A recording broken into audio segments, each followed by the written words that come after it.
In the name of God, Father, Son, and Holy Spirit. Amen.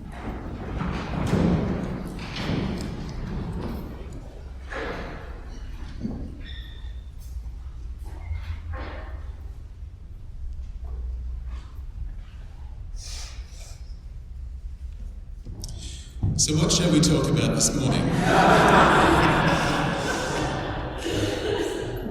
The donkey in the room.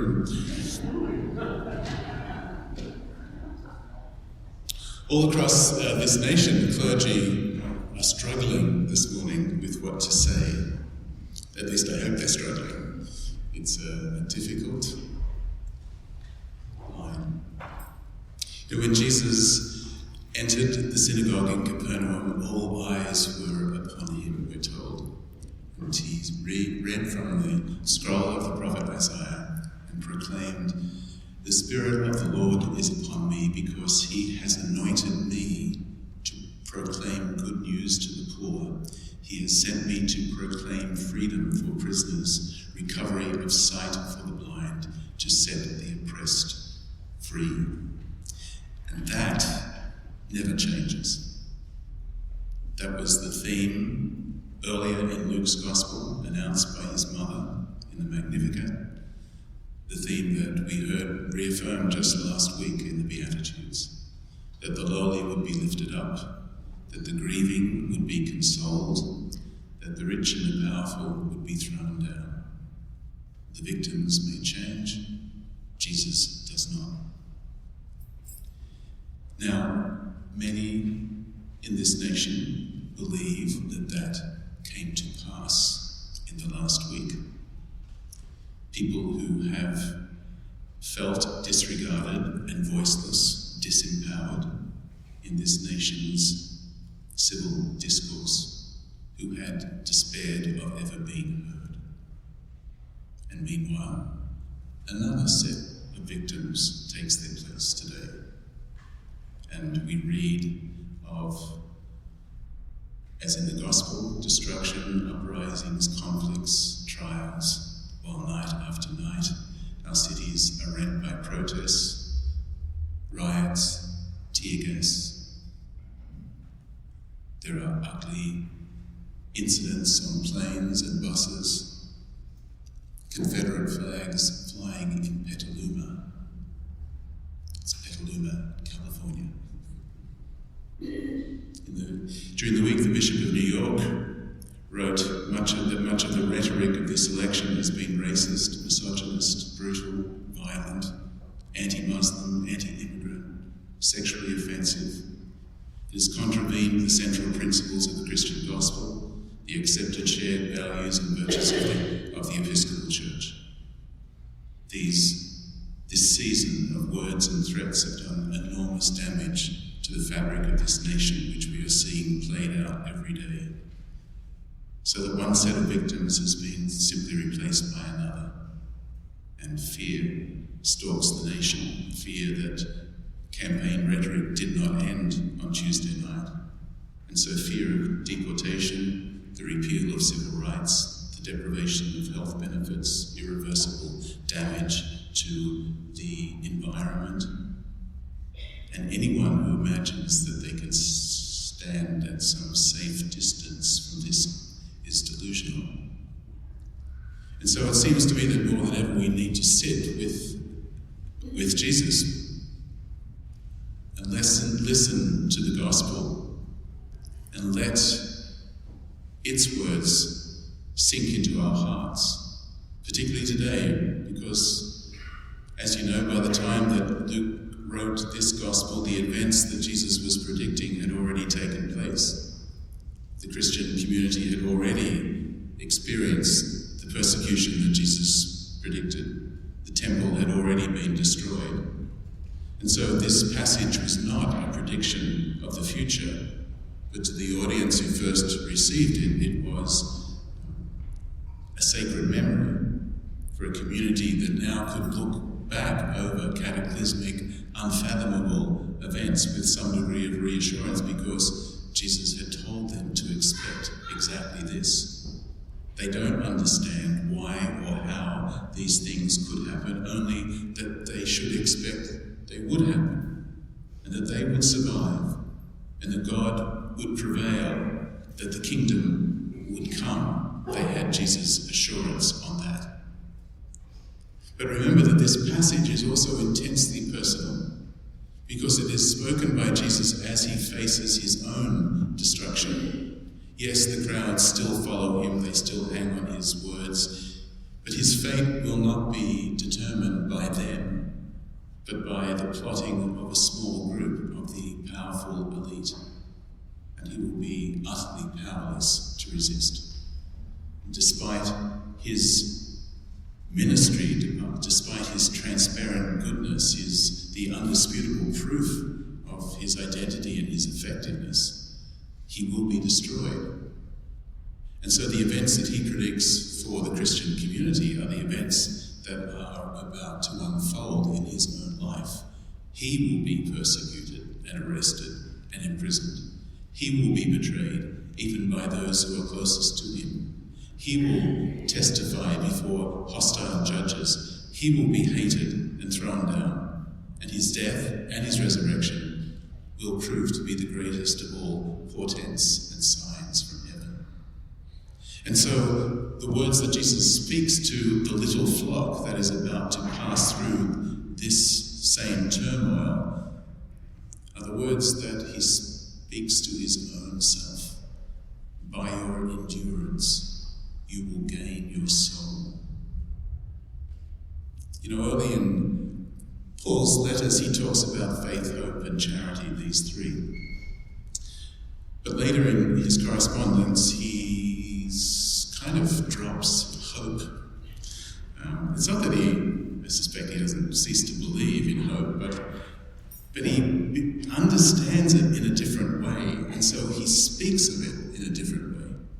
As the years go by, early Christians began to realize that Jesus wasn't coming back in a hurry, that there wasn't going to be this vengeful, rapid, definitive return. And so what they specifically hoped for, this rescuing and arrival of a God who would vindicate them and destroy all their enemies, that was not about to happen any day soon. The letter that we read today to the Thessalonians, Paul is speaking to people who, anticipating Jesus' imminent return, have ceased to do anything. They're just sitting around playing cards and not working, not leading any kind of productive life.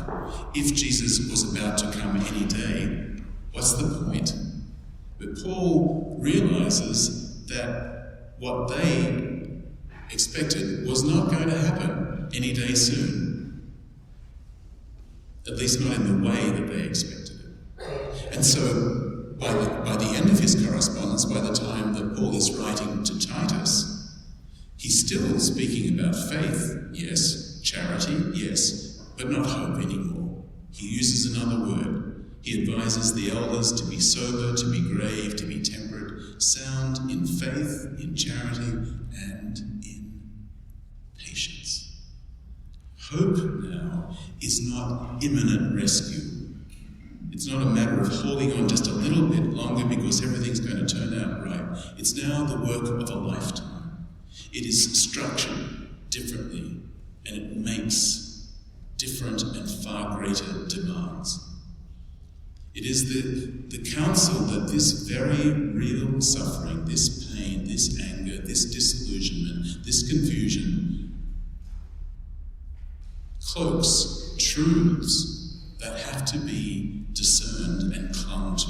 There is a faith-filled way of behaving and thinking and relating.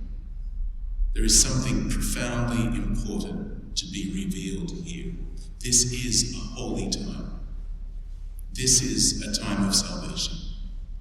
And Luke is writing his gospel even later than Paul, when that very specific hope of the early Christian community has entirely evaporated. And so he understands it very differently. By your endurance, you will gain your soul. You know, in late medieval, early Reformation theology, there's an expression that's frequently used. It's experimentum crucis. which can be translated as the experience of the cross, but also, the most obvious, the experiment of the cross. And what the expression meant was what the cross does for us, independent of our cooperation, our intentions, our desires. The ways in which the cross tests us, the experience of suffering probes us. It raises that whole phenomenon of suffering revealing us to ourselves, our true selves, often eliciting extraordinary generosity and goodness. You know how many of us can look back on times of quite intense suffering and recognize seasons of grace when we were gifted with growth, with self-knowledge, with support from others, and a clear, if somewhat fleeting, grasp of what's actually important in life. But suffering also has the capacity to lay bare our untruths, our deceptions, the depths to which we need healing, the unreality in which we live, the ways in which we need to change and listen. That's the experimentum crucis. That is how and why suffering tests us. Never simply a case of just suffering and hoping to survive, but how that teaches us and changes us and saves us. And as Christians, we can't speak about the cross without immediately speaking of resurrection. But even here we have to be careful because the resurrection tests us. It's an experiment also. We can be tempted to regard the resurrection as just the ultimate happy ending when fortunes are reversed and good triumphs over evil. But that's not how the early church experienced Jesus' return. They found it baffling, unexpected, and frankly frightening, because they were now confronted with their judge. Words failed them. This was a time of trial for them. This is why Jesus has to say to them over and over again, "Peace be with you. Don't be alarmed. There is much to fear, even in resurrection."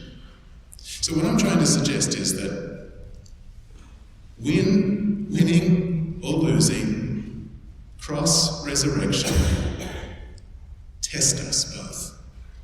They reveal us to ourselves. One is not an unmitigated disaster. The other is not unparalleled triumph.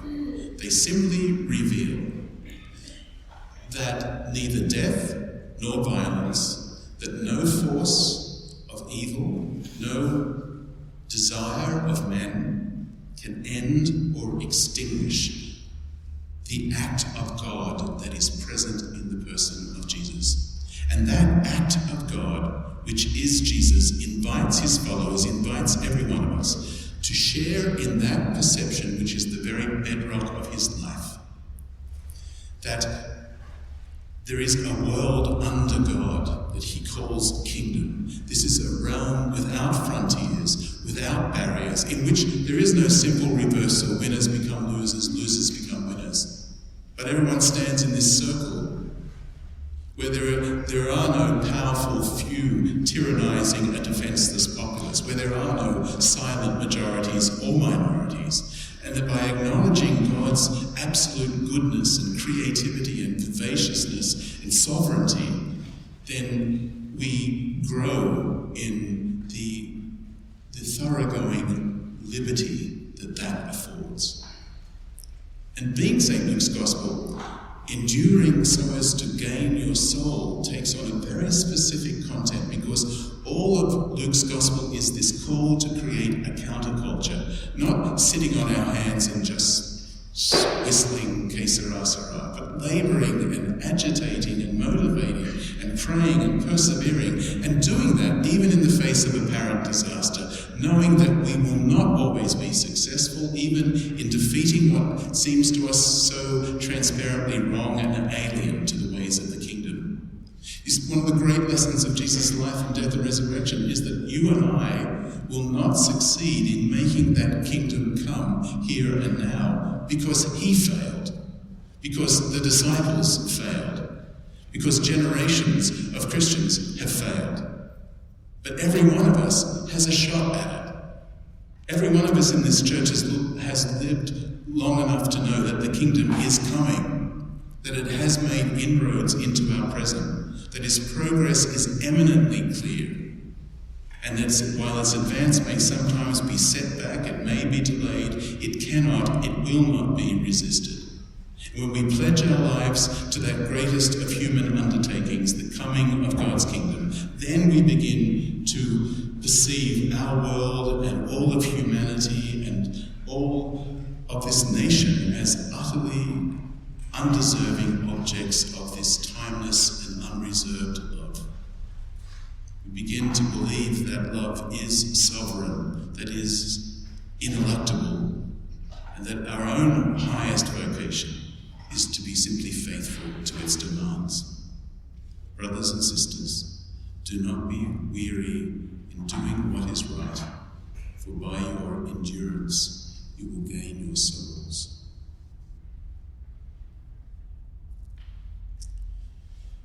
I want to add something.